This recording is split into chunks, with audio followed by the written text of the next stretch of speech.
Il est 8h33 et vous êtes bien sur RMC et BFM TV. Bonjour Olivier Véran. Bonjour. Vous êtes porte-parole du gouvernement. Merci d'être dans ce studio ce matin. Plus que jamais, on a besoin évidemment d'avoir un bilan de la nuit. Une nuit de violence partout en France pour la deuxième nuit de violence après la mort du jeune Naël qui a été tué par un policier après un refus d'obtempérer. On va essayer de comprendre avec vous non seulement ce qui s'est passé, ce qu'il se passe encore, puisqu'au moment où l'on se parle, le président de la République a convoqué une cellule de crise à Beauvau, cellule de crise, marche blanche à 14h, dispositif policier exceptionnel, et savoir quelles ont été les consignes qui ont été données.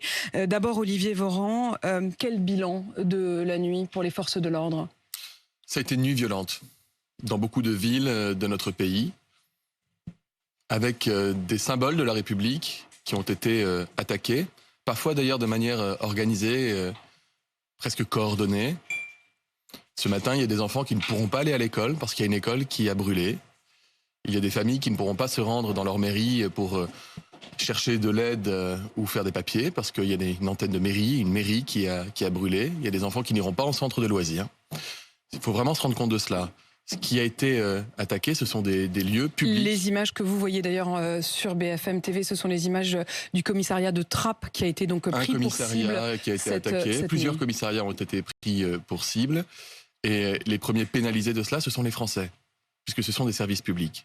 Et clairement, c'est une partie de la République qui a voulu être attaquée cette nuit. Ce qui s'est passé, le drame qui a provoqué cela, la mort de Naël, est un drame terrible. Et évidemment, mes premières pensées vont vers la famille, les amis, les voisins, les proches, et finalement vers la France tout entière qui est marquée par cela. Parce que un jeune de 17 ans a trouvé la mort dans des conditions terribles. La justice fait son travail, le policier en question est toujours en garde à vue, le procureur de la République aura à communiquer, à prendre une décision, éventuellement de déferment, de mise en examen. Ce n'est pas à moi de le dire, la justice est indépendante, mais l'enquête a cours. Les réactions qui ont eu lieu cette nuit ne sont pas des réactions qui visent à réparer ou à apporter de la justice. Ce sont des réactions qui visent à attaquer la République. Mais ce n'est pas la République qui est en garde à vue. Ce n'est pas la République qui a tué ce jeune homme. Ce n'est pas non plus la police de la République qui est responsable de cela. C'est un homme qui doit être jugé si la justice l'estime nécessaire. Et c'est là justement la République qui garantit que cette personne, si elle est coupable, sera punie et que le crime sera réparé. On va revenir aussi sur l'aspect politique, bien sûr, puisque Emmanuel Macron lui-même a parlé de ceux qui n'appellent pas forcément au calme ou qui tentent de récupérer. Le ministre de l'Intérieur a dit honte à ceux qui n'appellent pas au calme. Mais je voudrais d'abord qu'on en sache plus sur la situation. Au moment où l'on se parle, Olivier Véran, est-ce que la situation de ces commissariats dont vous dites qu'ils ont été pris pour cible, de ces voitures de police qui ont pu être pris pour cible, de certains, c'est les forces de l'ordre, chez les pompiers qui ont pu être blessés, est-ce que la situation au moment où on se parle est sous contrôle ? Et c'est pour cela que le président de la République a demandé une cellule interministérielle de crise.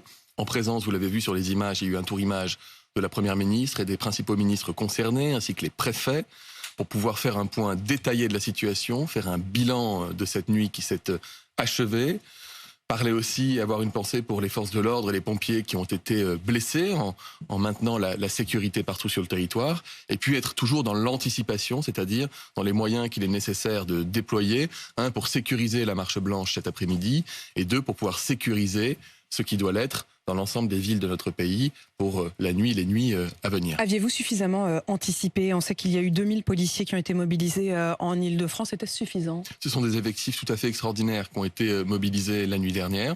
Après, vous avez eu des attaques avec des forces très mobiles de l'autre côté, par petits groupes, qui ont réussi parfois à se faufiler et à atteindre des lieux publics. La présence des forces de police était absolument indispensable et d'ailleurs, elle a permis d'éviter que la situation et que le bilan ne soit plus grave que ce qu'il est déjà. Mais pour avoir une idée, quand on voit 2000 policiers en Ile-de-France, au moment par exemple de la 3e journée de mobilisation intersyndicale contre la réforme des retraites, il y avait 11 000 policiers et gendarmes qui avaient été mobilisés, dont 4 000 seulement à Paris. Vous n'avez pas l'impression que vous n'aviez pas mesuré l'ampleur de la colère ? On ne peut pas, pardonnez-moi, comparer une manifestation qui va regrouper parfois plusieurs centaines de milliers de personnes, avec des possibilités d'avoir des fragmentations de grands groupes, et ce qui s'est passé avec des scènes d'émeutes par endroits, qui ont mobilisé en général des groupes de quelques individus, voire au plus fort de quelques dizaines d'individus. Donc les mécaniques de maintien de l'ordre et de sécurisation des lieux ne sont pas les mêmes. Du point de vue des policiers, les témoignages qui nous remontent sont saisissants. Le service police-justice d'RMC et de BFM TV en ont recueilli. Certains, je vous les cite, on n'a aucun moyen de se défendre. Le département brûle de partout. On est insuffisant en nombre. Nos véhicules sont désormais cassés. Un autre qui dit tous les commissariats sont à court de munitions. Je viens d'ouvrir la réserve pour qu'ils viennent alimenter les commissariats. Un autre qui dit des tirs de mortier sont sur nous directement, pas seulement sur le commissariat, mais sur nous personnellement. L'un qui parle de nuit chaotique, l'autre qui dit il n'y a plus non plus de munitions sur le secteur de Melun. Beaucoup de services sont en rupture de munitions et ça nous revient de différents départements. Des magasins pillés, barricades et embuscades partout, des collègues blessés, manque de munitions, ça revient. Ça commence à bouger dans le 93, nous dit l'un. Vitry, des barricades se forment. Premières attaques quand il y avait seulement un chef de poste et le standard. Ils ont été pris parfois de court et certains l'ont dit, notamment un qui témoignait sur RMC à 6h40 qui revenait de sa nuit de la BAC en Ile-de-France et qui nous disait on a été dépassé. Pardonnez-moi, les témoignages sont importants. Il faut regarder toutes les situations au cas par cas. Mais plus fort que les témoignages comme ceux que vous pouvez donner, il y a ce qu'on appelle la cellule interministérielle de crise.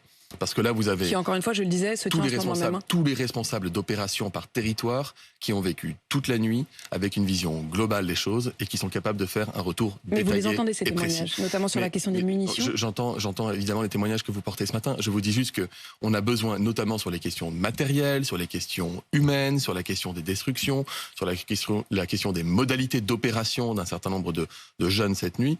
Cela, c'est l'objet justement de la cellule interministérielle de crise. Rendre compte de manière précise, adapter ce qui doit l'être, anticiper ce qui doit l'être. Avec cette consigne notamment de ne pas aller au contact pour qu'il n'y ait pas forcément de provocation. Alors là encore, tous les témoignages des policiers nous le disent.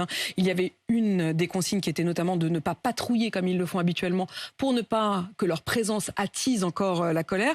Mais également le fait de ne pas forcément aller au contact et de laisser parfois piller plutôt que de n'intervenir. Garantir la sécurité d'un lieu public, garantir la sécurité des biens et des personnes, à commencer d'ailleurs par la sécurité de ceux-là même qui viennent parfois s'en prendre à des bâtiments publics ou à des personnes. Cela, si vous voulez, c'est un métier.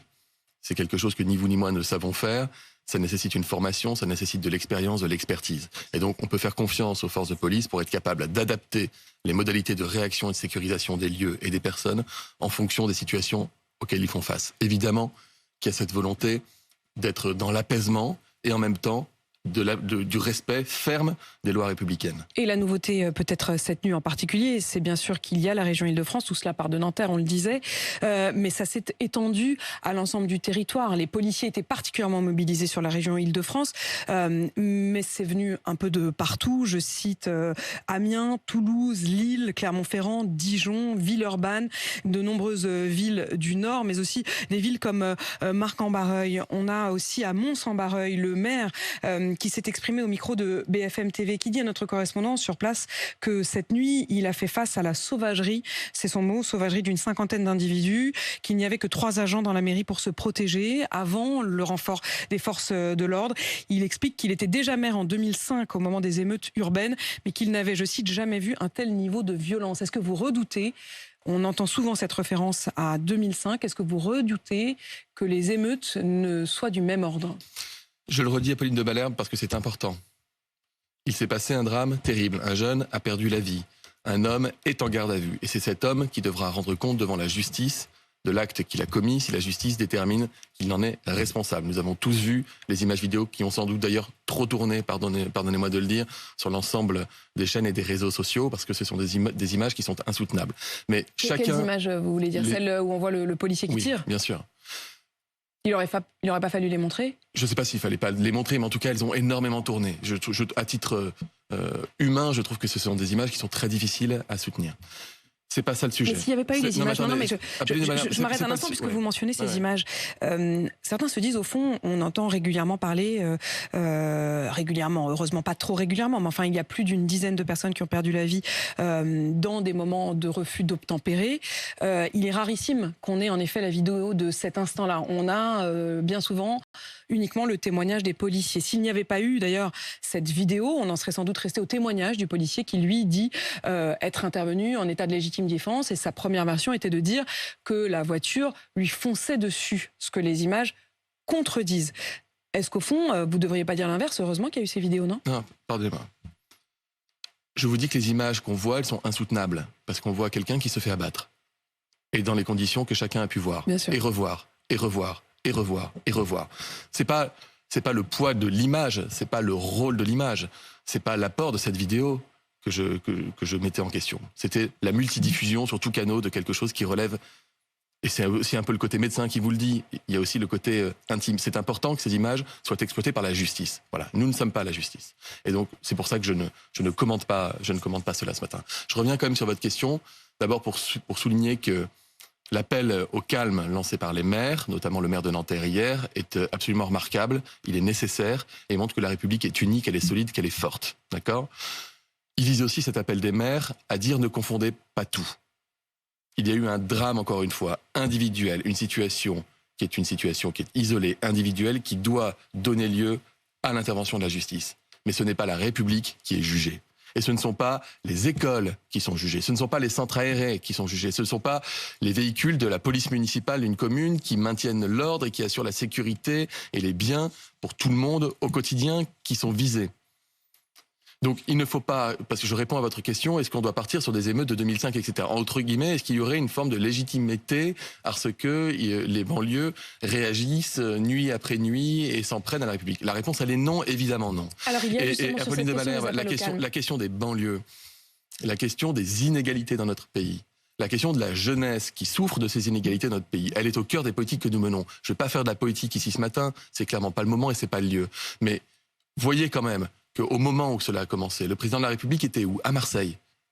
Et pourquoi est-ce qu'il s'attache autant à Marseille? Parce que c'était la ville de France où le taux de chômage était le plus élevé par rapport à la moyenne nationale, où les écoles étaient les plus vétustes, où les bâtiments des quartiers populaires étaient les plus urgents à rénover. Et donc c'est la politique que nous menons. Nous voulons corriger ces inégalités. Et nous menons une action à destination de ces jeunes qui aujourd'hui nous disent que, Olivier la République Véran, ne nous convient vous dites pas. que ça n'est pas forcément le temps de la politique, mais la politique, elle était immédiate, avec d'un côté un appel au calme, de l'autre une condamnation vis-à-vis de ceux qui n'appelleraient pas suffisamment au calme. On a Gérald Darmanin qui ce matin a non seulement donné le bilan des interpellations, 150 interpellations dans toute la France, mais a également ajouté cette phrase: honte à ceux qui n'ont pas appelé au calme. La réponse de Jean-Luc Mélenchon ne s'est pas fait attendre. Je le cite: les chiens de garde nous ordonnent d'appeler au calme.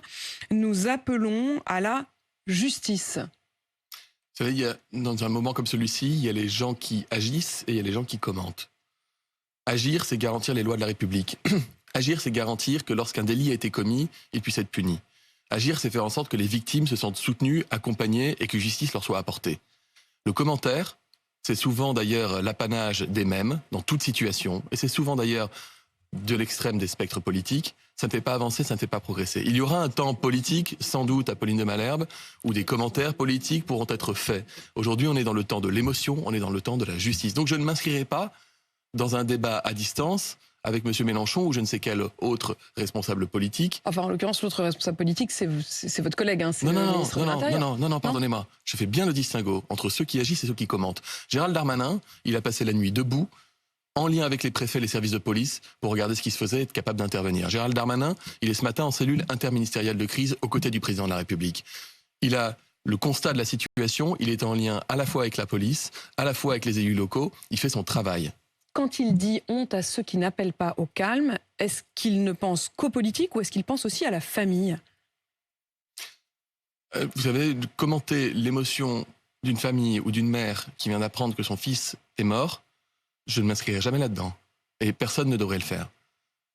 Quand vous venez d'apprendre que votre fils vient d'être tué, quand vous êtes sous le choc, il n'y a pas de commentaire à faire sur la manière dont vous pouvez exprimer votre douleur et votre détresse. La mère, effectivement, de Naël, qui a appelé à une marche blanche d'hommage à 14h aujourd'hui, et elle a ajouté d'hommage et de révolte, une révolte pour mon fils. Et alors que l'avocat de la famille était interrogé précisément sur ce non-appel au calme, en tout cas, ou à la paix, après la mort de Naël, voilà ce qu'il répondait, maître Yacine Bouzrou. La famille doit gérer un décès. Il n'appartient pas à la famille d'appeler au calme. Je pense que ces questions-là n'ont pas lieu d'être. La famille souffre beaucoup en ce moment. Donc le reste, moi, ne m'intéresse pas, n'intéresse pas mes clients. Ce qui est important, c'est que la justice fonctionne et que le policier qui a tué ce jeune homme soit poursuivi et condamné pour ce qu'il a fait. Un appel à une marche d'hommage et de révolte. Est-ce que vous avez regretté ce mot de révolte ? Mais encore une fois, je ne commenterai pas les paroles d'une mère qui vient de perdre son fils, Apolline de Malherbe. Gardons-nous de le faire. Il y a une marche blanche qui aura lieu cet après-midi à 14h. C'est une marche blanche, le mot est important. C'est une marche d'hommage, c'est une marche d'émotion. Il y a besoin d'avoir un exutoire collectif. Et je préfère que cet exutoire se fasse dans le cadre d'une marche solennelle, blanche, teintée d'émotion, et qui appelle des réponses, plutôt que dans l'explosion de violence, ça ou là, portée par des personnes qui sont mues parfois par d'autres mobiles que celui de rendre justice à un jeune qui a trouvé la mort. Parce que encore une fois, quand vous décidez de brûler une école, c'est pas pour rendre justice à Naël. Ça ne rend pas justice à Naël de brûler une école. Ce qui rend justice à Naël, encore une fois, c'est que la justice, si elle l'estime nécessaire, juge et condamne l'auteur de ces faits. Pour vous, le fait que dans ce moment d'émotion, le président de la République ait immédiatement condamné l'acte aussi du policier et laissé entendre immédiatement que ce n'était pas acceptable, que ce n'était pas excusable, est-ce que vous trouvez que c'était aussi les mots qu'il fallait porter immédiatement ? Le président de la République a recentré le débat autour d'un fait. Un jeune homme de 17 ans a trouvé la mort d'une balle dans la tête. Et le président de la République dit « Un jeune homme de 17 ans qui meurt dans ces conditions, c'est inexcusable et c'est impardonnable ». Le président de la République ne dit rien du travail de la justice, il n'est pas en train de commenter cela, il ne commente pas les conditions dans lesquelles cela est arrivé. Le président de la République est porteur de l'autorité de l'État et il dit avec nous, avec la population, qu'à chaque fois qu'un jeune homme doit trouver la mort, ce n'est pas excusable, ce n'est pas pardonnable. Et Elisabeth Borne qui a rajouté que cet acte ne semblait pas conforme aux règles. Je précise que le nom et l'adresse du policier ont été dévoilés sur les réseaux sociaux, que sa famille est menacée, que sa femme et ses enfants ont dû être relogés. Est-ce que ça aussi vous le regrettez ? Bien sûr. Bien sûr, parce que la femme et les enfants du policier ne sont pas en garde à vue. Ils ne portaient pas d'armes. Ils ne sont pas porteurs d'autorité. Ils vivent leur vie. Ils vivent leur drame à eux, d'une certaine manière. Et donc ils n'ont pas à être menacés. On ne se fait pas justice soi-même. Et on ne recourt pas à la violence pour répondre à une autre forme de violence. L'état de droit, c'est le respect de ces règles-là. Olivier Véran, on entendait ce matin sur RMC Rossana, elle est à la tête du centre social et culturel de Nanterre, dans le quartier du Vieux-Pont, qui est donc le quartier dont est originaire Naël. Elle a bien connu Naël enfant. Elle d'ailleurs nous a informé que ce centre de loisirs avait été saccagé cette nuit, ce qu'elle regrettait profondément, disant que les enfants de Nanterre ne pourraient donc pas être accueillis. Mais pour autant, lorsque je lui disais, mais est-ce que vous condamnez ces violences, parce qu'elle disait c'est épouvantable ce qui s'est passé cette nuit, tout ce saccage, elle disait, je ne peux pas condamner parce qu'en fait, c'est trop simple de dire je condamne ou je ne condamne pas. Elle était bouleversée. Mais elle disait, au fond, ces jeunes sont sans aucun espoir et seule la violence leur apparaît comme une manière de s'exprimer. Et c'est là où je voulais vous emmener tout à l'heure, Apolline de Malherbe. C'est qu'il y a une partie de la jeunesse de notre pays qui, aujourd'hui, n'a que de la colère à la place d'avoir de l'espoir. Et c'est cette jeunesse que nous adressons avec les politiques qu'on veut mener. C'est pour ça qu'on dédouble les classes dans les quartiers d'éducation prioritaire. C'est pour ça qu'on casse les grandes tours dans les quartiers populaires, ces tours qui assignent à résidence des milliers de nos jeunes pour avoir un bâtiment, des logements qui soient plus dignes et qui donnent le sentiment d'appartenance plus réel à la République. Il y a une question, en tout cas, il y a une question de moyens qui est nécessaire et que nous mettons en place. Vraiment dans les villes, dans les quartiers populaires, comme jamais nous l'avons fait dans notre pays. Il y a la question de l'égalité républicaine. Il y a la question qui consiste à dire à cette jeunesse, vous avez la même place dans la République. Et la République vous apporte le même soutien et le même amour qu'à n'importe quel jeune de ce pays. Et la vie d'un jeune ne vaut ni plus ni moins que la vie d'un autre jeune, c'est-à-dire qu'elle vaut ce qu'il y a de plus précieux. Est-ce que ça veut dire au fond, Olivier Véran, que sans excuser, vous comprenez ? Je ne comprends, n'excuse, ne justifie, ne légitimerai jamais le recours à la violence. D'aucune manière. D'aucune manière. L'état de droit fait que lorsqu'il y a des actes de violence qui sont commis, eh bien, il y a un système de protection collective qui vient protéger les victimes et condamner les coupables. C'est comme ça qu'on fait justice. C'est comme ça qu'on rend justice dans la République. Mais vous laissez entendre que cette colère, au minimum... Il ne faut pas laisser à penser personne jamais qui pourrait en être autrement. L'expression de violence, on a bien compris, non, mais la colère, le sentiment de ne pas avoir les mêmes chances que d'autres, ça, en revanche, vous le comprenez. Et là, si vous voulez, je ne veux pas considérer que ce qui s'est passé cette nuit, qu'incendier une école, ce soit un sentiment de détresse collective. Je crois qu'il y a des choses qui sont aussi des choses qui étaient assez organisées. Il y a parfois des zones dans notre pays où il y a de la violence, où il y a parfois du trafic et où on voit parfois, en dehors de tout drame comme celui-ci, comme les nuits de la Saint-Sylvestre par exemple, des véhicules qui sont brûlés, des bâtiments publics qui sont incendiés, etc. Donc il faut se poser la question de ce qui peut conduire à cette forme de violence collective. C'est nécessaire quand on mène des politiques publiques, et je crois vraiment à la réduction des inégalités comme un moyen d'apporter une réponse efficace, mais il ne faut pas considérer que ce qui s'est passé cette nuit serait une forme de détresse collective après la mort de Nahel. Merci Olivier Véran d'avoir fait le point avec nous ce matin, au moment même où cette cellule de crise se tient donc à Beauvau. Vous êtes le porte-parole du gouvernement. Il est 8h53 sur RMC BFM TV.